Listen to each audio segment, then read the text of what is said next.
सुबह का समय, गांव का एक छोटा सा घर जिसके आंगन में तुलसी का एक पेड़ लगा था। चिड़ियों की चहचहाहट के बीच घर की छोटी बहू गीता झाड़ू लगा रही थी। बड़ी बहू सीता बरामदे में बैठी चाय पी रही थी। बूढ़ी माँ तुलसी पर जल चढ़ा रही थी। सारा घर का काम मुझसे ही क्यों कराया जाता है? ना कोई मदद, ना कोई मान। मेरा तो जीना हराम कर रखा है। तू तो काम में लगी रहती है गीता, तुझे काम किए बिना चैन ही नहीं आता। आपकी तरह नहीं हूँ जो पूरे दिन बस आराम ही करना चाहती है। अरे गीता, जुबान संभाल कर बात कर। बड़ी बहू से इस तरह बात करते शर्म नहीं आती? माँ जी, मैंने कुछ गलत नहीं कहा, बस मन में था तो निकल गया। घर का पुराना रसोई घर, जहाँ रमा अकेले खाना बना रही थी। सुबह से अब तक एक पल भी नहीं बैठी। माँ जी को तो बस बड़ी बहू में ही दीवी दिखती है और मैं तो बस नौकरानी बनकर रह गई हूँ। तभी गीता का पति अमन रसोई में आता है। गीता, कुछ मदद कर दूं? नहीं जी, आप तो बस मजदूरी करने जाने की तैयारी कीजिए, जैसा कि आपकी घरवाली चाहती हैं। मैं कर लूंगी घर का काम अकेली। गीता, माँ को कुछ समझाना मुश्किल है। वो बचपन से ही भैया को ज्यादा मानती आई हैं और बहू के रूप में भी वो सीता को ही देखती हैं। दोपहर का समय, आंगन में माँ और सीता बैठी थी। सीता बेटी, तू तो इस घर की लक्ष्मी है। तेरे भाग्य से ही मेरे घर में पोता हुई है। माँ जी, ये सब आपका आशीर्वाद है। और उस गीता को देखो, वो तो बस अपनी दुनिया में मस्त रहती है। हाँ, बस खुद को ही चालाक समझती है वो। तेरे जैसे संस्कार थोड़े ही हैं उसमें। गीता दूर से सब सुन रही थी।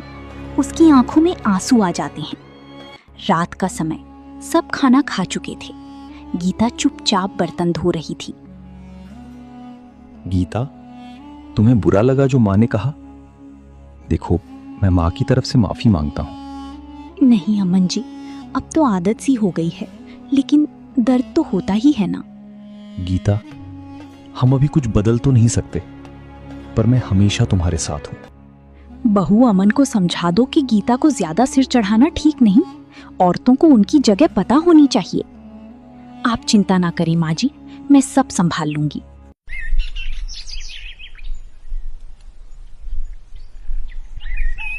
सुबह का समय, गीता रोज की तरह जल्दी उठ चुकी थी और चूल्हे पर चाय चढ़ा रही थी। बाहर से माँ और सीता की हंसी की आवाज आ रही थी। मेरी तो हर सुबह एक जैसी होती है, कोई बदलाव नहीं, बस काम, ताने और तिरस्कार। क्या यही लिखा था मेरे भाग्य में? तभी गीता की सास रसोई में आती है। गीता, सीता के लिए अदरक वाली चाय बना देना, आज उसकी तबीयत थोड़ी नासाज है। मेरी भी तो रात से तबीयत ठीक नहीं है माँ जी, फिर भी आपने मुझसे कुछ नहीं पूछा। ओह, अब बीमारी के बहाने बनाने भी सीख लिए तूने। अरे सीता से कुछ सीख, जो बिना शिकायत सब करती है। गीता चुपचाप आंसू रोकते हुए चाय में अदरक डालने लगती है। उधर बड़ा भाई रवि काम से लौटता है। माँ, मैं आ गया। आ बेटा, थक गया होगा। गीता, जल्दी से पानी ला।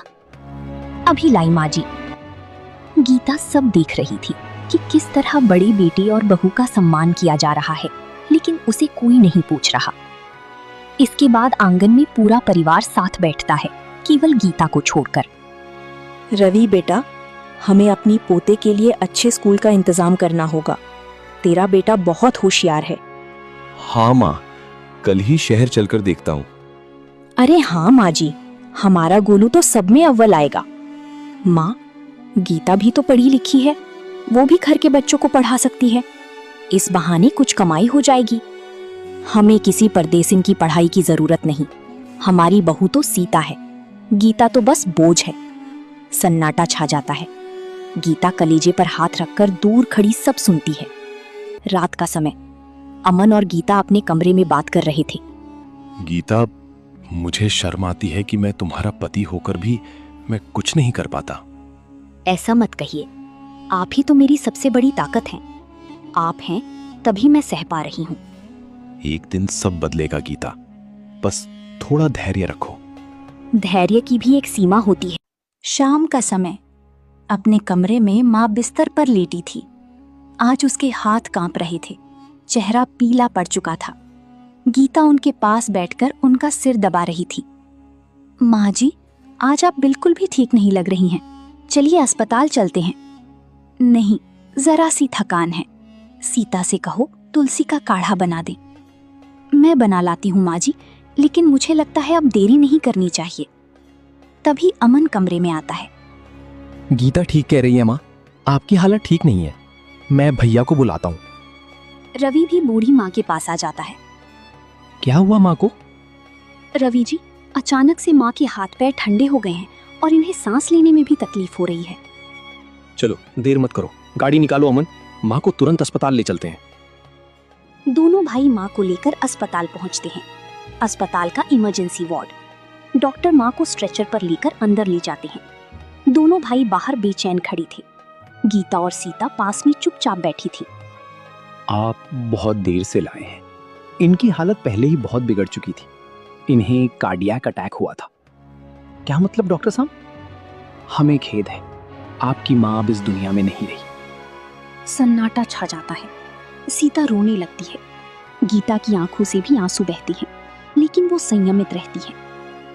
माँ ऐसे कैसे चली गई? मैं तो उन्हें अपनी बेटे की स्कूल एडमिशन के लिए अपने साथ शहर ले जाने वाला था। माँ को कभी खुद की चिंता ही नहीं थी। वो हमेशा किसी और की चिंता में ही लगी रहती। इसके बाद दोनों भाई और गांव के कुछ बुजुर्ग मिलकर बूढ़ी माँ का अंतिम संस्कार कर देती हैं। शाम को कुएं पर गांव की औरतें आपस में बात कर रही थी। अरे तूने देखा, गीता तो उनके लिए सब कुछ करती थी, फिर भी बूढ़ी माँ ने सीता को सिर पर चढ़ा रखा था। जब भाग्य फूटे हो तो अपना भी पराया हो जाता है। अब ये सच आज तक किसी से छुपा है? घर पर अमन और गीता आपस में बातें कर रही थी। गीता, तुमने माँ को आखिरी समय तक नहीं छोड़ा। उन्होंने तुम्हारे लिए कभी कुछ अच्छा नहीं कहा, फिर भी तुम माँ को इतना अच्छा समझती हो। मैंने माँ को माँ की तरह चाहा, पर उन्होंने मुझे बेटी की तरह नहीं। फिर भी मैं अपनी इंसानियत नहीं खो सकती थी।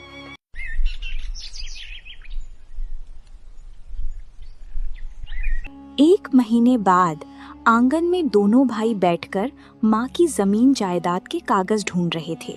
तभी एक पुरानी लोहे की पेटी से माँ की संपत्ति से जुड़े दस्तावेज निकाले गए। गीता और सीता थोड़ी दूरी पर बैठी सुन रही थीं। देखो अमन, कुल मिलाकर 5 बीघा जमीन है और पुराना घर। अब इसे हमें आपस में बांटना है। हाँ भैया, आधा आधा बांट देते हैं, यही ठीक होगा। नहीं, ऐसा नहीं चलेगा। मेरा परिवार बड़ा है, मेरा बेटा है, आगे उसका भविष्य भी देखना है। तो क्या भैया, मैं तुम्हारा छोटा भाई हूं, मेरा भी परिवार है और मैं भी इस जमीन का बराबर का हिस्सेदार हूं। सुन, माँ मरने से कुछ दिन पहले मुझसे बोली थी कि अमन की कोई संतान नहीं है, तेरे जिम्मे ही सब कुछ रहेगा, इसीलिए तुझे सिर्फ 20% हिस्सा मिलेगा। भैया, माँ ने मुझसे ऐसा कुछ नहीं कहा और ना ही उन्होंने कुछ लिखकर छोड़ा है। अगर ये बात सच थी तो आपने पहले क्यों नहीं बताया? माँ को लिखना नहीं आता था, लेकिन उन्होंने मुंह ज़बानी कहा था। अब तू माने या ना माने, मुझे तो 80% हिस्सा चाहिए। इतना सुन गीता और अमन अपने कमरे में चले जाते हैं। अब तो आप ही नहीं रही जो सच का फैसला कर सके, और आपके भैया इतने चालाक हैं कि वो आपकी कोई बात नहीं चलने देंगे। मैं झगड़ा नहीं चाहता गीता, पर अन्याय भी नहीं सह सकता। माँ के पक्षपात ने भैया को लालची बना दिया। अमन, अब फैसला तुम ही करना होगा। अन्याय सहने वाला भी उतना ही दोषी होता है जितना कि करने वाला। उधर सीता और रवि खुशी से आपस में बातें कर रहे थे। आपने सही किया जो जमीन का 80% अपने पास रखा। यदि हम उन्हें बराबर का हिस्सा देते तो हमें क्या बचता? हाँ, मैं बड़ा हूँ और जमीन का ज्यादा हिस्सा रखने का हक मुझे ही है।